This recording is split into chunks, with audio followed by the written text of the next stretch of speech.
Kerajaan sepatutnya mengumumkan lebih daripada RM5,000.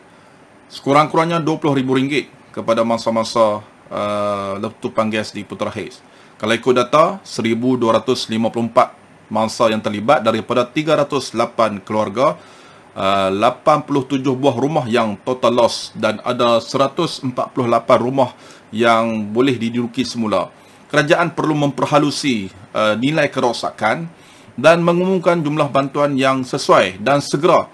Kabinet Kerajaan Negeri, Kabinet Malaysia, Kerajaan Negeri Selangor, Petronas perlu mengumumkan jumlah bantuan yang segera dan sesuai dengan kerosakan yang dialami oleh mangsa-mangsa di Putra Heights. Yang kedua, saranan saya kepada pihak kerajaan supaya selepas ini kerajaan menyediakan data secara terbuka yang boleh diakses oleh rakyat tanpa halangan untuk melihat tahap risiko, tahap keselamatan, penilaian risiko.